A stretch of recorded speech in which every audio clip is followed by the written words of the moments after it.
Assalamualaikum warahmatullahi wabarakatuh. Alhamdulillahirabbil alamin. Puji syukur kita panjatkan kepada Allah Subhanahu wa taala. Salawat dan salam kita sampaikan kepada Nabi Muhammad sallallahu alaihi wasallam. Baiklah para mahasiswa sekalian, pada pertemuan keempat, topik ketiga materi kuliah kita yaitu dasar hukum dakwah.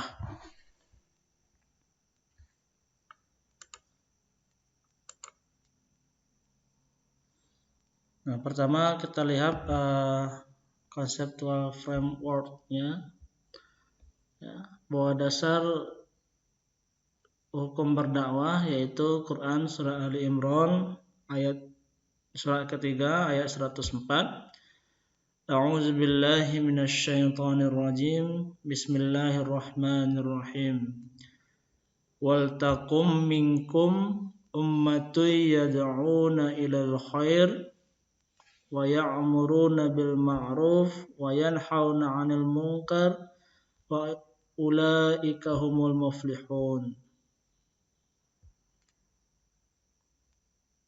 Artinya, dan hendaklah ada di antara kamu segolongan umat yang mengajak kepada kebaikan, menyuruh kepada yang ma'ruf dan melarang dari yang mungkar.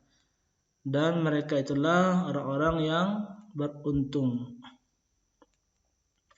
Kalimat wal takun adalah sigot amar yang menunjukkan perintah dalam ayat tersebut. Apa perintahnya? Yaitu amar ma'ruf nahi mungkar. Adalah wajib berdasarkan kaidah usul al-aslu fil amri lil wujub. Perintah itu menunjukkan wajib. Nah, berdasarkan Quran surah Ali Imran ini, seluruh ulama sepakat menetapkan hukum berdakwah adalah wajib. Nah, perbedaannya terletak pada apakah kewajiban berdakwah itu bersifat fardu ain atau fardu kifayah.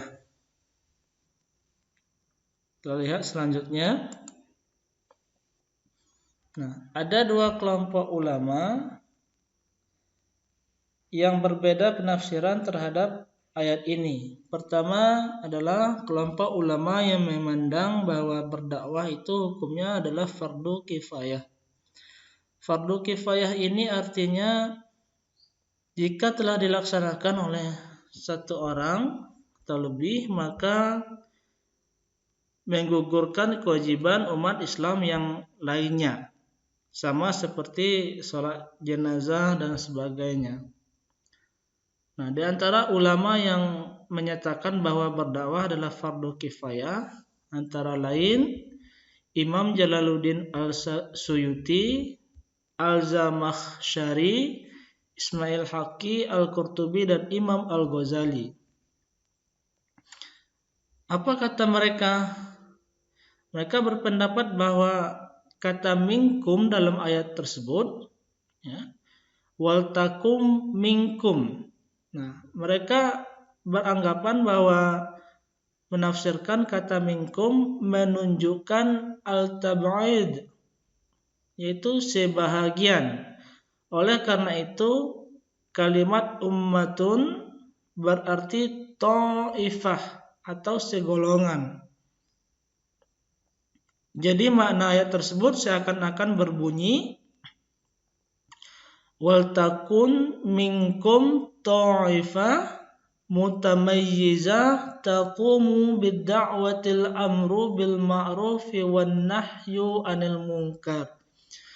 Dan hendaklah ada segolongan umat yang terpilih melaksanakan dakwah, amar ma'ruf dan nahi munkar. Jadi menurut ulama yang berpandangan bahwa hukum dakwah adalah fardu kifayah, kata kuncinya adalah pada kalimat atau kata minkum. Mereka mengartikan wal takum minkum, dan hendaklah ada minkum, segolongan umat. Jadi kalau segolongan umat, maka Kalau tafsirnya adalah segolongan umat, maka hukumnya adalah ketika ada seseorang atau kelompok orang yang sudah melaksanakan dakwah, maka orang lain atau kelompok lain terbebas dari kewajiban berdakwah.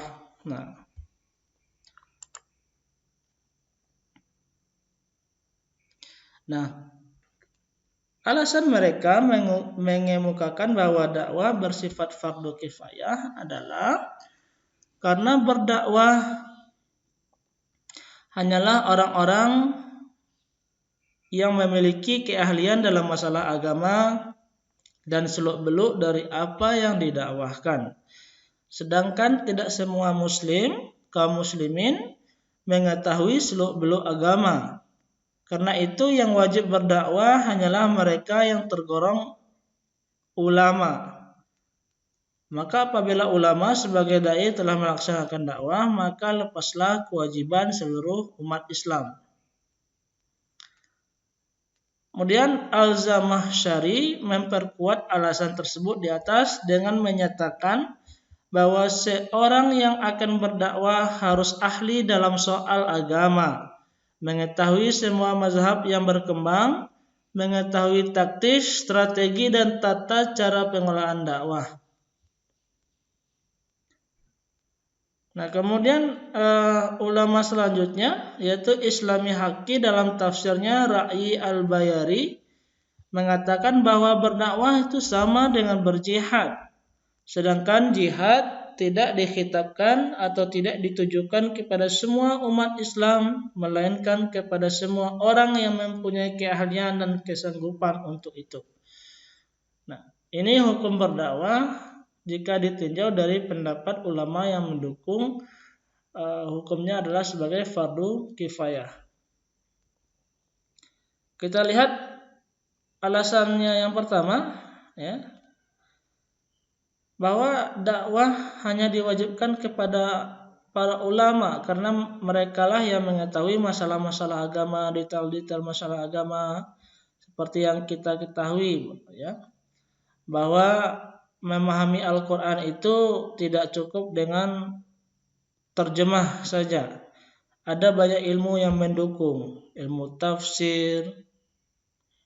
Ya, untuk memahami ilmu tafsir itu kita harus ahli dalam bahasa Arab, ya, nahwu, shorof. Kemudian Al-Quran itu tidak harus didukung oleh sunnah atau hadis, yang mana untuk memahami hadis itu banyak pula cabang ilmunya. Maka dakwah itu hanya wajib kepada orang-orang yang memiliki ilmu pengetahuan agama yang luas. Ini pendapat mereka yang mengatakan fardu kifayah. Nah, kemudian ada kelompok ulama yang mengatakan bahwa berdakwah adalah fardu ain. Ya, antara lain Syekh Muhammad Abduh, Imam Al-Razi dan sebagainya. Nah, mereka menafsirkan Quran surah Ali Imran itu bahwa kata wal takun, ya, kata pertama yang membuka Quran surah Ali Imran ayat 104 wal takun, ya.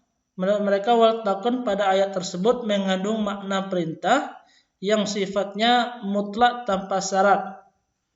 Sedangkan kalimat selanjutnya, sedangkan huruf, yakni huruf min dari kalimat minkum, mengandung makna lil bayan, artinya bersifat penjelasan. Maka demikian kata ummah, ya, wal takum minkum ummah. Nah, kata ummah dalam ayat 104 surah Ali Imran tersebut bermakna al-jamaah, yakni untuk seluruh umat manusia. Nah, di sini perbedaannya tadi, ya. Kalau menurut sekelompok ulama bahwa ummah yang mendukung bahwa hukum dakwah adalah fardu kifayah, kata ummah adalah artinya segolongan, sedangkan para ulama seperti Syekh Muhammad Abduh, Imam Al-Razi mengatakan ummah adalah seluruh manusia. Syekh Muhammad Abduh beralasan bahwa semua orang Islam diwajibkan untuk mengetahui hukum-hukum agama dan perintahnya, serta membedakan yang ma'ruf dan mungkar. Dengan demikian, mereka pun sama sekali tidak dibolehkan untuk tidak mengetahui hal-hal yang diwajibkan kepada mereka. Karenanya amar ma'ruf dan nahi mungkar itu pun wajib pula bagi seluruh umat Islam. Nah, selanjutnya Syekh Muhammad Abduh tetap mengakui perlunya ada kelompok khusus yang dapat melaksanakan dakwah secara rutin, berencana dan teratur. Oleh karena itu, beliau membagi tugas pada dua bagian, yaitu dakwah secara khusus dan dakwah secara umum. Nah, apa yang dimaksud dakwah secara khusus?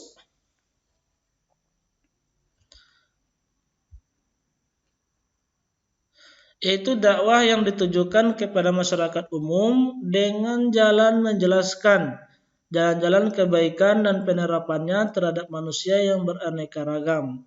Hal ini dapat dilakukan oleh orang-orang tertentu yang mengetahui rahasia-rahasia syara dan hikmah-hikmah agama.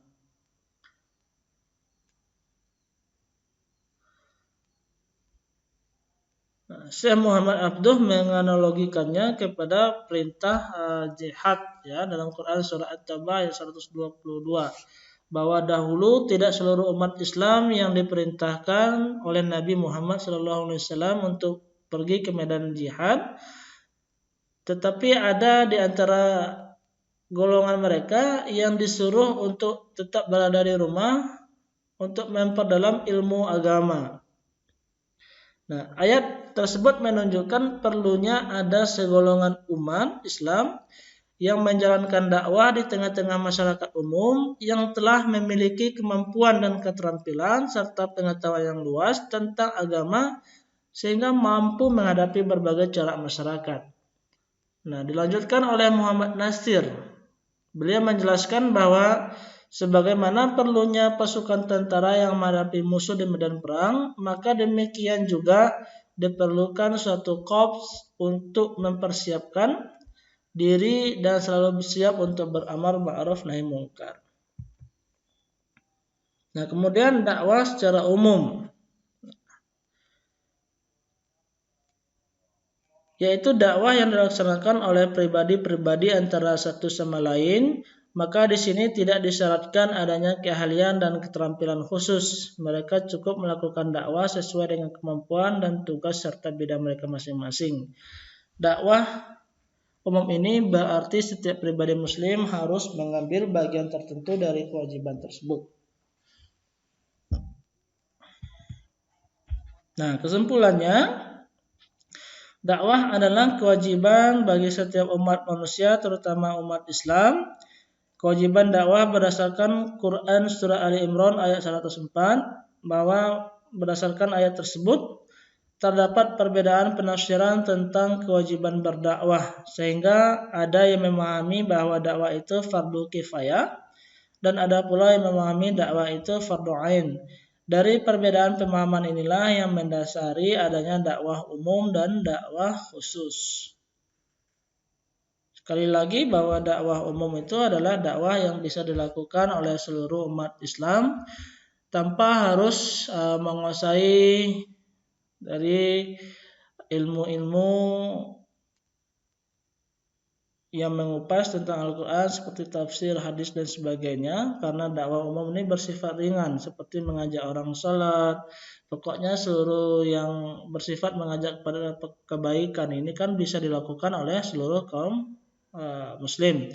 Sementara dakwah khusus itu adalah dakwah yang lebih mendalam, ya, ini menyampaikan materi-materi ajaran Islam, apakah itu tauhid, akidah, fikih dan sebagainya. Ini memerlukan pengetahuan khusus. Jadi demikianlah penjelasan materi ketiga pada pertemuan keempat ini. Lebih kurang mohon maaf. Assalamualaikum warahmatullahi wabarakatuh.